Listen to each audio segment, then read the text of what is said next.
Ano ba yan? Akin na nga. Ay. Ano ba di pumorma? Medyo hindi pa kasi kita maramdaman talaga eh. Parang kulang na kulang pa.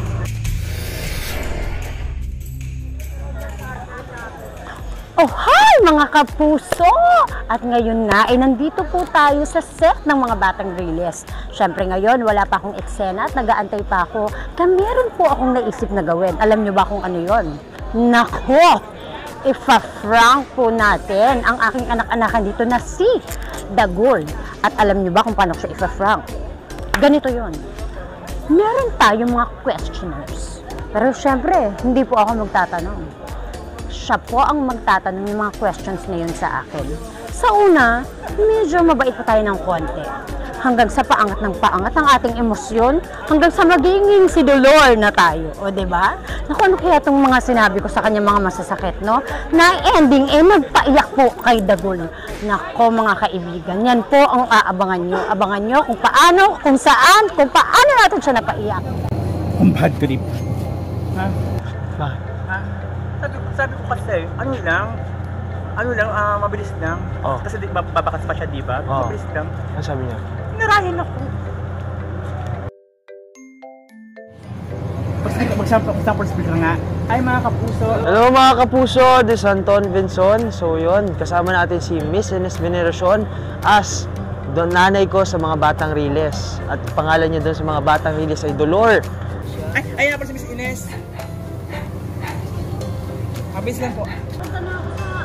Ano lang po, 3 minutes lang po. Interview lang po. For content sa show natin. Ginamit si Ines. Sorry. Okay. Kasi tatawagan na ako niya. Hindi, mabilis lang to. Paano ko, ano lang. Wait lang ha.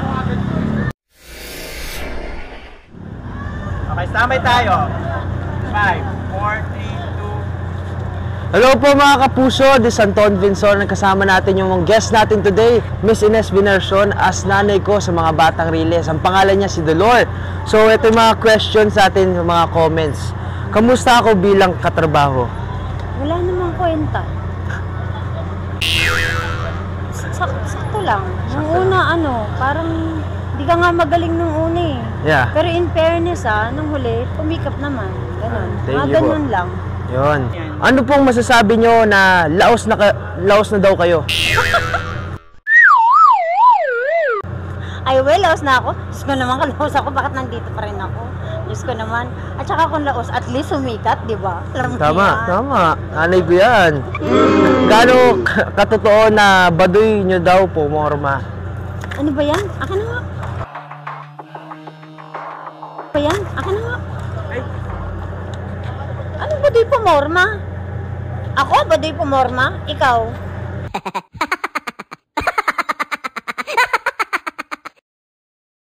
Tingin mo, baduy ka ba pumorma? Mas baduy ka pumorma, tignan mo kaya yung pananamit mo. Maging nice naman po tayo kasi marami kasing tao nakakayaan si Anton. Hello! Bakit? Nice naman ako. Kasi kanina sabi ko sa'yo, wag nang ganito eh. Ganyan pa klase yung mga tanong mo. Ano ba yan? Ikaw nag-aano sa akin eh. Diba? Huwag kasing ganun. I love you. Huh? It's a prank! Fuck you! It's a prank!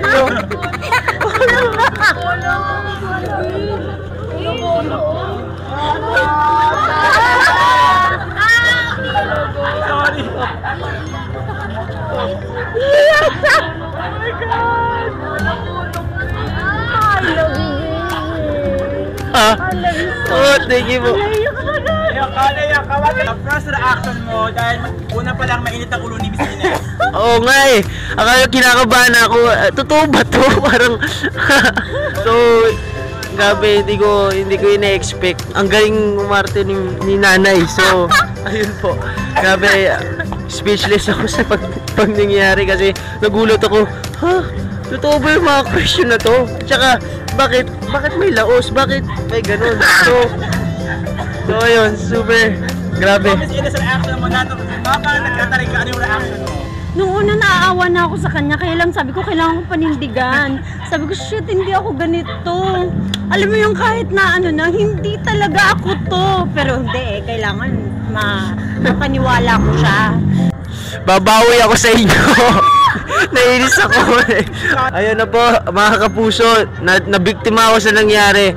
Pero please guys, watch mga Batang Riles.